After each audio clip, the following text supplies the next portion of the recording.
Heading डालो chemical properties. Number 1 oxidation state. First oxidation state. Oxidation state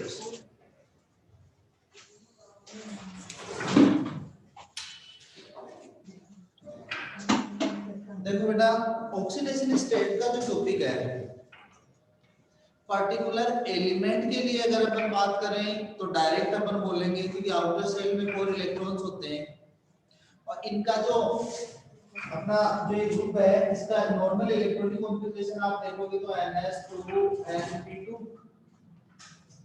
ns2 group जो 14 होते हैं इनका नॉर्मल इलेक्ट्रॉनिक कॉन्फ़िगरेशन ये होता है। तो ns2 np2 मींस 4 इलेक्ट्रॉन्स हैं, तो 4 इलेक्ट्रॉन्स होंगे तो ये जनरली इनकी ऑक्सीडेशन स्टेट कौन सी आ जाएगी, +4 वाली। +4 वाली होती है। एक इनमें बड़ा एक्सेप्शन होता है जो कार्बन है, कार्बन -4 भी रिप्रेजेंट, मतलब ये दो ही टाइप की ऑक्सीडेशन स्टेट रिप्रेजेंट कर सकते हैं। अगर मान लो कि ओनली पी के काम में आ रहे हैं तो +2 और अगर एस के भी काम में आ रहे हैं तो +4, दो टाइप की ऑक्सीडेशन स्टेट है। कार्बन जो होता है कार्बन -4 भी रिप्रेजेंट करता है। कार्बन की जो वैलेंसी होती है वो -4 में भी आती है। इसका एग्जांपल ले सकते हो आप Be2C2 2C2 barium carbide, carbide form होती है कार्बन की, उसके अंदर इसमें इसकी ऑक्सीडेशन स्टेट अपन लेते हैं। अब कार्बाइड में देखो बेरिलियम सेकंड ए ग्रुप का एलिमेंट्स है, सेकंड ए ग्रुप के एलिमेंट्स की ऑक्सीडेशन स्टेट फिक्स होती है +2 चार्ज होता है। फर्स्ट ए ग्रुप का फिक्स है, कभी नो चेंज, कभी चेंज नहीं होगा, +1। सेकंड ए का +2, बेरिलियम सेकंड ए ग्रुप का, इसका मतलब टोटल इसका चार्ज होगा +4, 1 का +2 तो 2 का +4। ऐसे ही कार्बन 2 है, इसका मतलब टोटल चार्ज कितना होगा इसका -4। ठीक है, अब इसमें लिखो बेटा, carbon does not form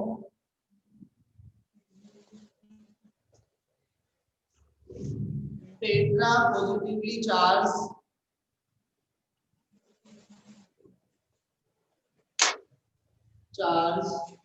carbon cation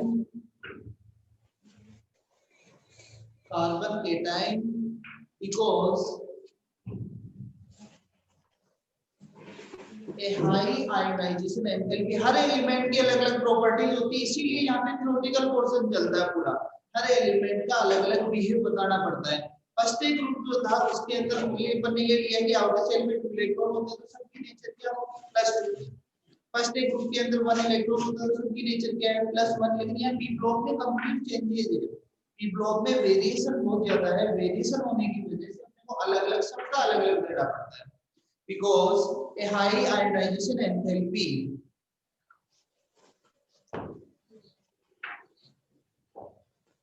next अगली लाइन में कार्बन में form C4- ion, negative charge आ जाता है ना, C4- ion.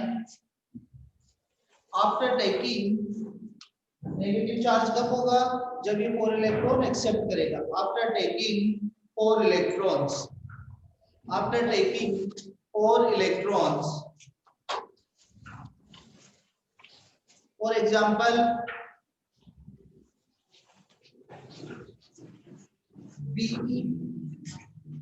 Be2C2 SiC means ऊपर वाले को बेरिलियम कार्बाइड, इसको बोलेंगे silicon carbide, ETC।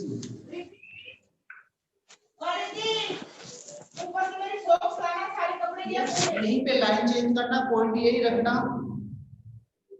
Thus carbon show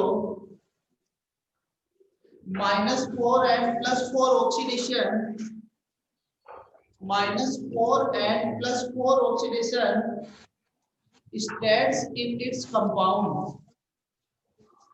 states in its compounds,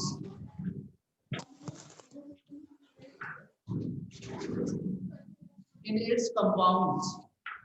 Next line,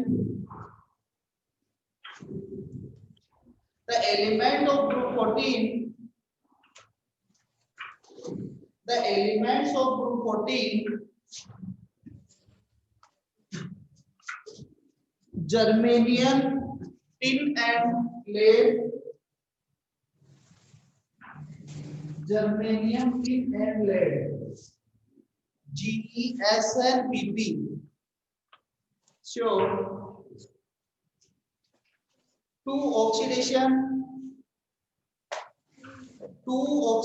states TWO, two oxidation states of +2 and +4, +2 and +4, due to inert pair effect. Inert pair effect which arise due to ineffective shielding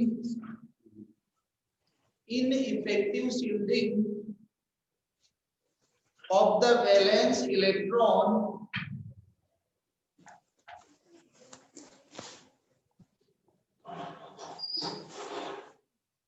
by incoming D and F electrons. D and F electrons.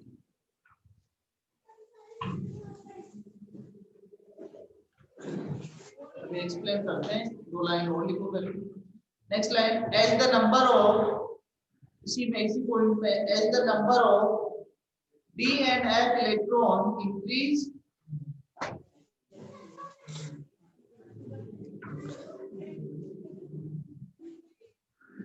down the group,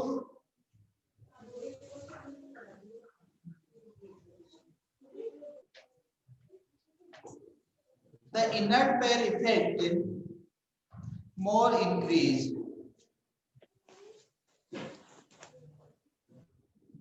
As a result, the stability of +2 ion increase while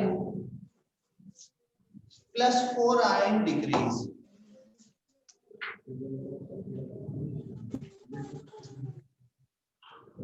Stability of +2 ion increase and या while लगा लो, while +4 ion decrease. देखो बेटा, इसमें atom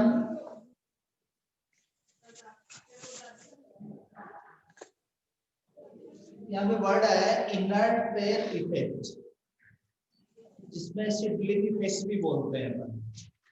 ये orbitals में electrons रहते हैं, इनको न्यूक्लियस अट्रैक्ट करता है, ठीक है.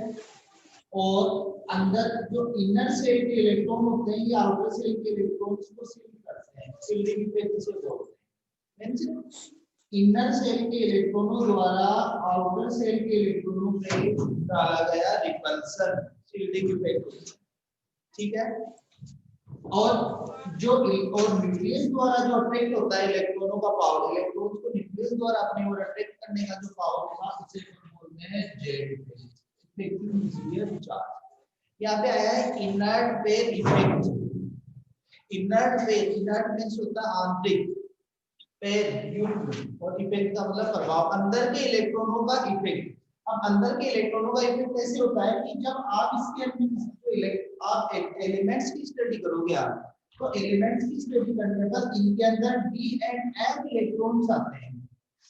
डी एंड एफ, जैसे मान लो आप यहाँ पे इसमें 1s, इसमें 2s, 2p, इसमें 3s, 3p, 3p. जब इनका ऑर्डर देखते हैं अपन, जैसे लास्ट में अपने पास इलेक्ट्रॉन आया 4p के अंदर, 4p के अंदर अगर अपन बढ़ते हैं तो उससे पहले 3d के अंदर इलेक्ट्रॉन इनर सेल्स के अंदर आते हैं. तो इनर सेल के अंदर इलेक्ट्रॉन बढ़ने की वजह से न्यूक्लियस का अट्रैक्शन बढ़ जाता है. और न्यूक्लियस का अट्रैक्शन बढ़ जाता है, तो इसकी अट्रैक्शन बढ़ने पर जो बाहर आउटर सेल के इलेक्ट्रॉनों पे जो रिपल्सन लगता है वो वीक हो जाता है। जो रिपल्सन लगेगा वो वीक, मतलब इनर सेल के इलेक्ट्रॉनों का तो अट्रैक्शन हाई होगा और बाहर वालों का हो जाता है वीक। तो बाहर वालों का वीक होने से ओनली पी के ऑर्बिटल, पी ऑर्बिटल के अंदर जो इलेक्ट्रॉन होंगे वो ही ऑक्सीडेशन में बॉन्डिंग में भाग लेते हैं, और अंदर वाले एस वाले जो होते हैं वो रह जाते हैं। ये रीजन होता है उसका। तो इस वजह से क्या होगा कि जब अपन लिखते हैं लास्ट में NS2Np2, तो पी वाले और इलेक्ट्रॉन्स ही जब टॉप टू बॉटम अपन चलते हैं ग्रुप के अंदर, तो पी के ही इलेक्ट्रॉन्स इस पे भाग लेते हैं बॉन्डिंग में। इस वजह से ये +2 रिप्रेजेंट करेंगे। और अगर और कुछ जो होते हैं उनमें क्या होता है +4 भी रिप्रेजेंट करते हैं। कब? जब ऊपर के जो टॉप के एलिमेंट्स होंगे उनके अंदर इनर्ट पेयर इफेक्ट नहीं लगता। रीजन उसका ये होता है कि अपन ने टॉपिक लिया था कि जो कार्बन होगा, कार्बन में वैकेंट d ऑर्बिटल एब्सेंट होते हैं, तो इनर्ट पेयर इफेक्ट लगेगा नहीं। इस वजह से इसके कंप्लीट 4 इलेक्ट्रॉन्स ही ऑक्सीडेशन स्टेट्स में काम में आते हैं। जबकि टॉप टू बॉटम चलोगे तो वहां पे इनर्ट पेयर इफेक्ट लगता है, उसकी वजह से ये क्या होता है आउटर सेल के काम में आते हैं। तो अपन टॉप टू बॉटम चलेंगे तो +2 ऑक्सीडेशन स्टेट इंक्रीज होगी, ठीक है। और अगर उसका अपोजिट जो अपन लेंगे तो +4 ऑक्सीडेशन स्टेट रिप्रेजेंट होगी। नीचे लिखो +2 oxidation state increasing order, +2 oxidation state increasing order.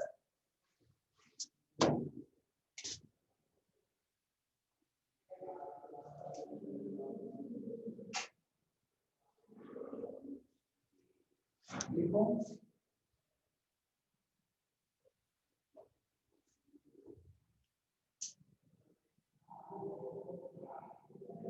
उसके नीचे लिख देना +4 oxidation state increasing order.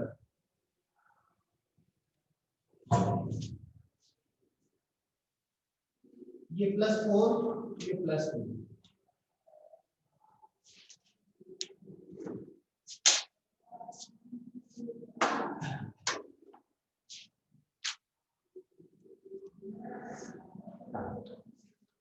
Okay,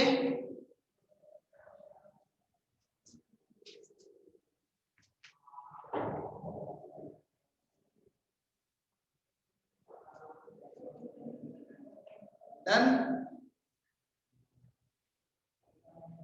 ठीक है। हेडिंग डालिए reaction with oxygen, reaction with O2।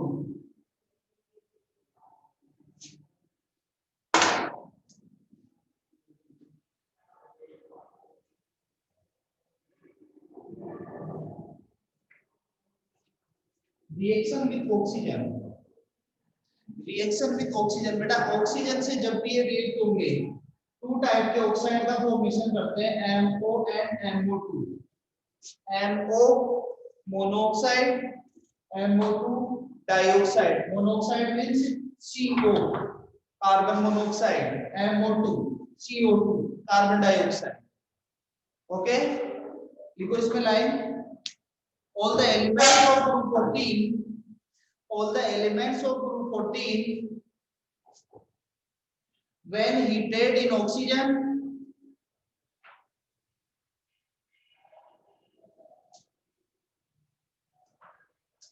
when heated in oxygen to form MO and MO2 oxides, MO and MO2 oxides, ठीक है। MO कौन सा होगा नेक्स्ट लाइन में लिखो, MO means monoxide and MO2 dioxide, dioxide.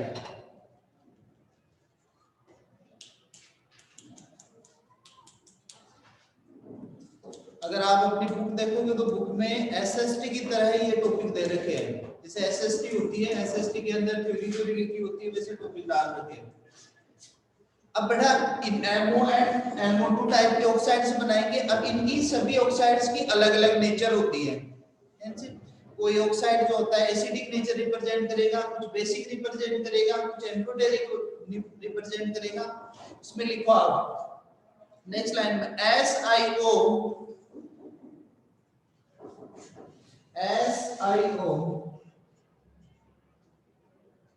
exists only at high temperature, only at high temperature,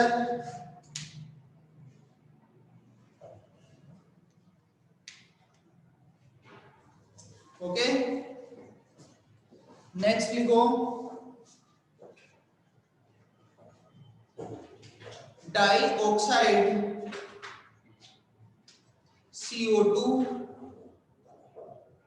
carbon dioxide हो गया ना, CO2, SiO2, SiO2 and GeO2 are acidic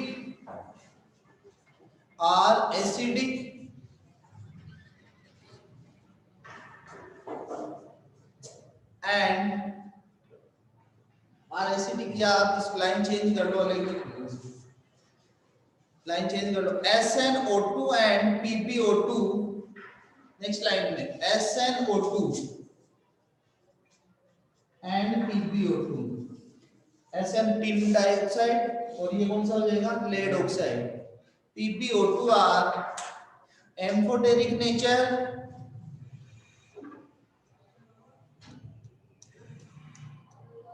amphoteric nature.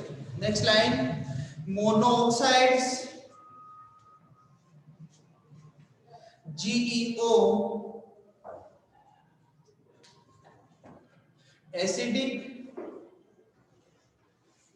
GeO acidic, CO neutral, and SNO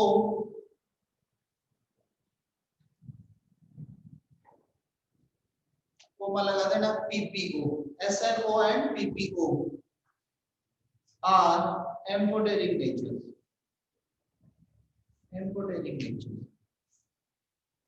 means अलग अलग oxides की अलग अलग nature होगी। बेटा इनमें से एक क्वेश्चन बनता है, कंपटीशन में पूछा जाता है, जैसे कोई भी एसिडिक एम्फोटेरिक कौन सा नेचर का होगा ऑक्साइड्स, इनकी प्रॉपर्टीज में 4 ऑप्शन देकर उसको क्वेश्चन पूछ लिया जाता है।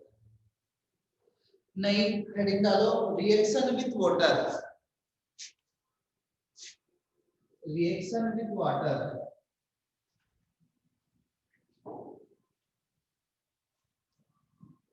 Reaction with water.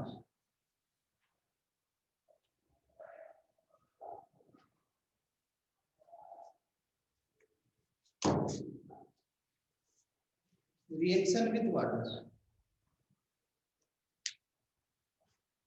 Carbon silicon and germanium, carbon silicon and germanium do not decompose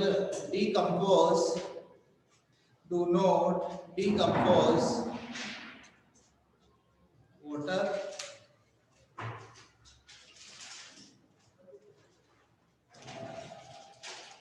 next line में, मतलब ये तीनों H2O से डिकम्पोज नहीं होंगे। कार्बन की फॉर्म ले सकते हो आप, ग्रेफाइट, कोयला वगैरह, उसमें डायमंड आप डिजोल्व कर सकते हो, उसको नहीं कर सकते। ऐसे ही सिलिकॉन के अंदर ईंट मिट्टी वगैरह है, इसको डिजोल्व करो आप, नहीं होगी, ये इसी की फॉर्म होती है। नेक्स्ट लाइन में लिखो tin decompose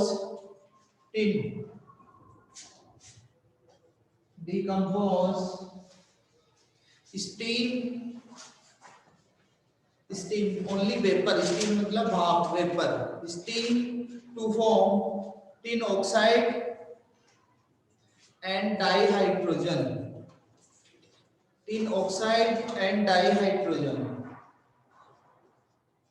SnO2 plus 2H2। Reaction देना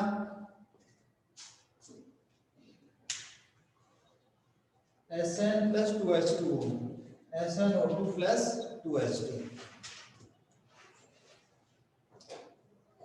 next carbon, silicon, germanium and tin 4 हो गए। एक लास्ट बचा lead. Lead is not affected by, lead is not affected by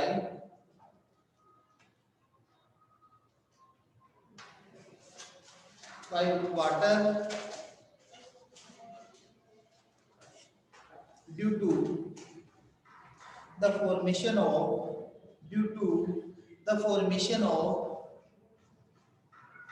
a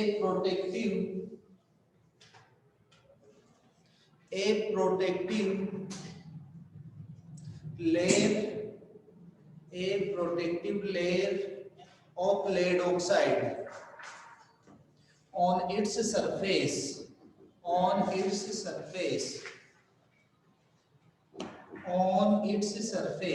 carbon, silicon, germanium H2O से react नहीं होगा।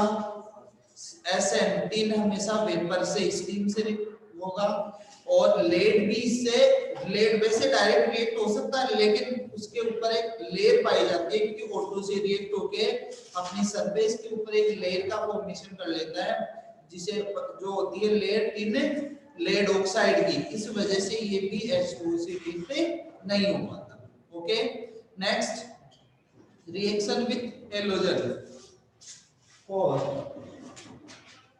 Reaction with halogen, reaction with halogen.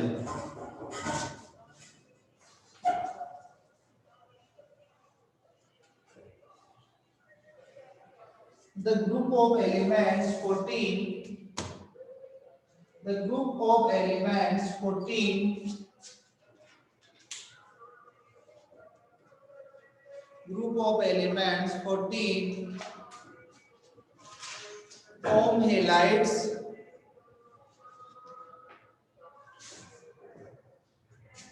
form halides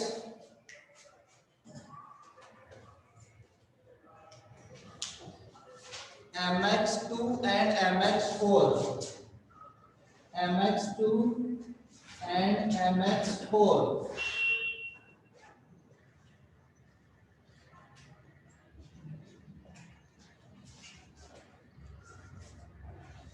ये tetra halides होगा, ये डाई हेलाइड्स होगी।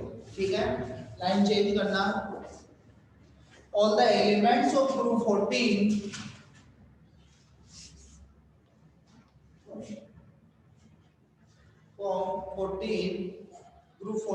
form tetrahalides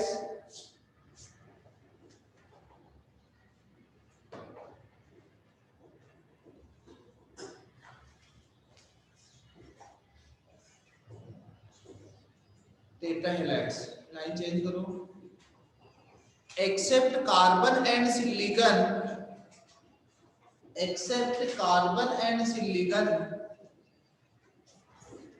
form dihalides। Means carbon and silicon जो होता है इनकी नेचर डाइहैलाइड के फॉर्मेशन की नहीं होती। अदर जो होते हैं उनकी डाई होगी। अभी अपन ने ऑक्सीडेशन स्टेट ली, ऑक्सीडेशन स्टेट के अंदर अपन ने बोला कि ऊपर वाले जो एलिमेंट्स होते हैं वो +4 रिप्रेजेंट करते हैं, लेकिन ऊपर से नीचे चलोगे आप तो नीचे चलने पर +2 ऑक्सीडेशन इंक्रीज होगी। इसका मतलब जो नीचे वाले एलिमेंट्स हैं वो +2 वाले जो हैलाइड्स होंगे MH2 टाइप के उनका फॉर्मेशन कर देंगे, लेकिन ऊपर वाले कार्बन सिलिकॉन वाले ये बनेंगे CCl4 SiCl4 ये इनका फॉर्मेशन करेंगे, क्योंकि नीचे वाले PbCl2 GeCl2 इनका फॉर्मेशन ये कर देंगे। ओके बेटा, ठीक है, done.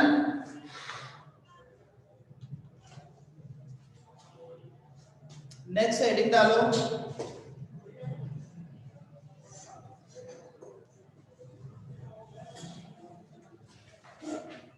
abnormal behavior of carbon, abnormal behavior of carbon, abnormal behavior of carbon।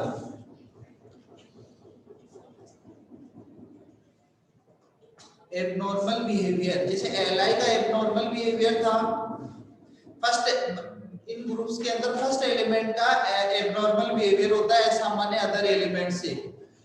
Li का लिया, बेरिलियम का अपन ने लिया, ग्रुप 13 के अंदर बोरोन का लिया, और ग्रुप 14 के अंदर फर्स्ट एलिमेंट कौन सा है, कार्बन, कार्बन का एबनॉर्मल। और उसके रीजन बेटा 4 रीजन्स होते हैं, सभी में एक ही देना है। Number 1 atomic and ionic size small, number 2 high ionise, अगर साइज स्मॉल रहेगी तो आयनाइजेशन एंथैल्पी हाई रहेगी। नंबर 3 साइज स्मॉल रहेगी तो पोलराइजिंग पावर हाई रहेगा इसका। Number 4 absence of vacant d orbital, ये 4 रीजन्स होते हैं जिनकी वजह से एबनॉर्मल बिहेवियर ये रिप्रेजेंट करते हैं। अब फिर यहीं पे अपन दूसरा पॉइंट लेंगे, एबनॉर्मल बिहेवियर एंड प्रॉपर्टी जोड़ लेंगे इसकी, मींस कि ये तो रीजन हो गए और इसके कि एबनॉर्मल बिहेवियर रिप्रेजेंट क्यों करता है। फिर अपन लेंगे कि ये कौन-कौन से एबनॉर्मल बिहेवियर रिप्रेजेंट करता है। तो एबनॉर्मल बिहेवियर में देखो 3 तो आपके 10th क्लास में आए थे। Number 1 catenation, number 2 pi bond का फॉर्मेशन, p5 p5 का फॉर्मेशन। नेक्स्ट नंबर 3 ये ओनली +4 तक ही अपनी ऑक्सीडेशन स्टेट रिप्रेजेंट कर सकता है क्योंकि वैकेंट डी ऑर्बिटल एब्सेंट होते हैं, लेकिन अदर एलिमेंट्स क्या होते हैं 6 तक फॉर्मेशन करते हैं। ये 3 के इसकी प्रॉपर्टीज हो गई। और ये हार्ड, इसके जैसे इसकी एक फॉर्म होती है डायमंड, हार्ड होती है, तो ये अलग-अलग ये एबनॉर्मल बिहेवियर है अदर एलिमेंट्स की प्रॉपर्टीज में। ओके बोलो टीना।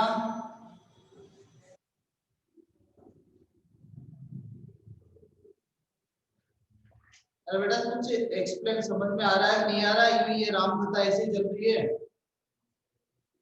हैं? बोलो, जैसे पूरी कथा वास्तु पूरी और फिर लास्ट में पता ही नहीं चले कि राम बराग रावण, ऐसे लिख रहे हो नहीं, बट उसपे अब आपका टाइपिंग में हाथ रहता है तो सब yes sir, no sir, done, ऐसा तो नहीं है गजानंद?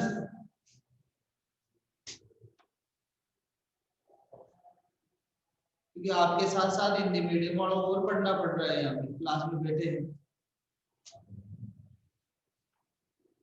ये परेशान हो गए। हाँ बेटा लिखो इसके अंदर, the first member of group 14 elements, the first member of group 14 elements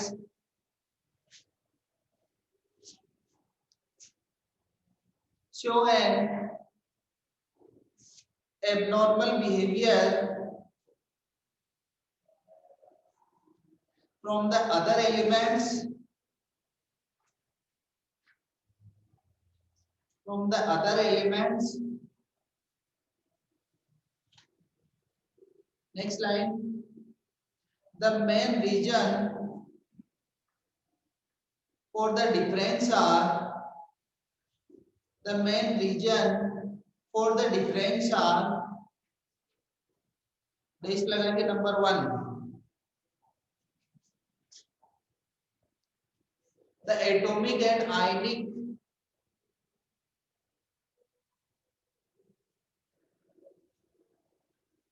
the atomic and ionic size is small.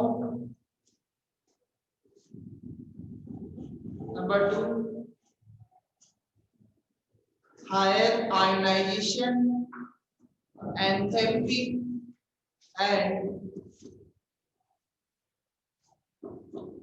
electronegativity, higher ionization and electronegativity. Next, absence of vacant d orbitals, absence of vacant d orbitals. Next, higher polarizing power, higher polarizing power, higher polarizing power. ठीक है, ये तो हो गए main reason, इसकी वजह से ये रिप्रेजेंट करता है। अब अपन लेंगे इसी के अंदर प्रॉपर्टीज, एक लाइन का गैप देकर आगे लिखो आप। The main points of difference are, ये तो रीजन है कि इसकी वजह से ऐसा हो रहा है, और क्या क्या डिफरेंस है उसकी बात कर रहा है। The main reason,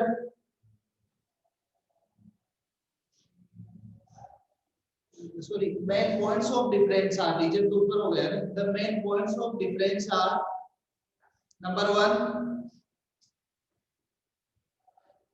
carbon in the form of diamond, carbon in the form of diamond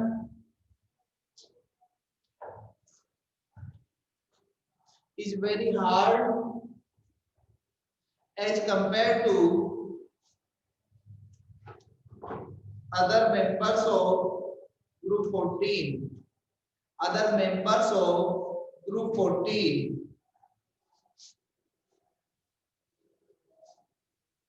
Next,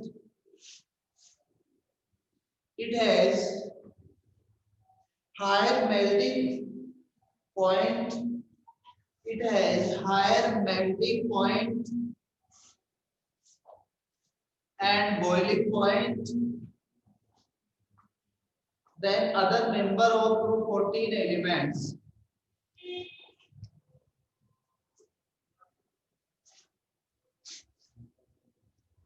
Next, carbon has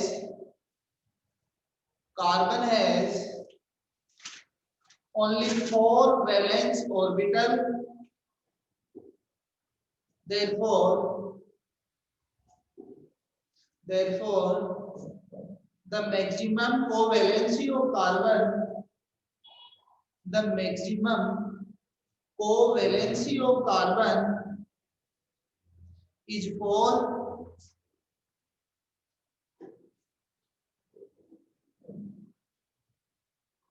and the other group of elements, and the other elements of group, and the other elements of group, due to presence of vacant d orbital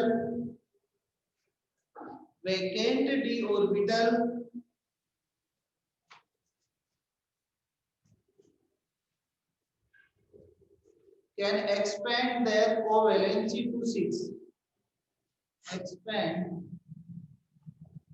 their covalency to 6. Carbon की 4 ही होगी, जबकि other elements में vacant d orbital भी present होते हैं, इस वजह से वो 6 तक रिप्रेजेंट करते हैं। Next point, due to small size and high electronegativity, due to small size and high electronegativity,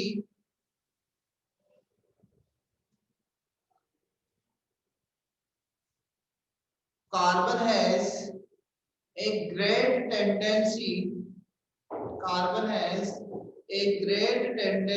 to form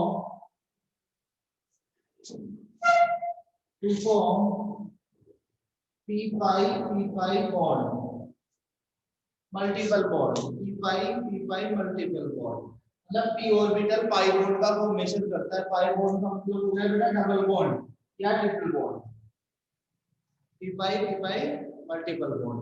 Last,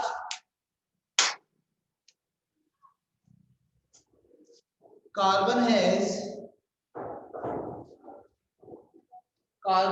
the remarkable property of catenation. Catenation means होता है श्रृंखलन, कार्बन में आपस में अटैच होकर एक लॉन्ग चेन का फॉर्मेशन करने की प्रॉपर्टी होती है, उसे बोलते हैं कैटेनेशन।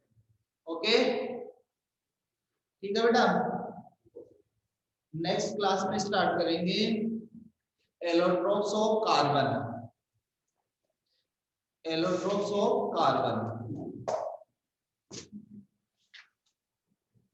या इसका मैटर सेंड कर दूं मैं इस टॉपिक का, इसमें वही टॉपिक है बेटा, कार्बन, ग्रेफाइट, फुलरीन, अपने सिलेबस में तीनों वही स्ट्रक्चर, प्रॉपर्टीज, मैटर सेंड कर दूं,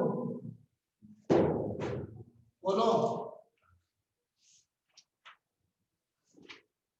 क्योंकि वही थ्योरेटिकल पोर्शन है। कार्बन के टाइप पहले डेफिनेशन, फिर इसकी फॉर्म के अंदर डायमंड ग्रेफाइट पूरे अपने सिलेबस में स्ट्रक्चर क्या प्रॉपर्टीज क्या ये पूरी चीजें हैं 10th बेस पे। ओके थैंक यू, मैं सेंड कर दूंगा।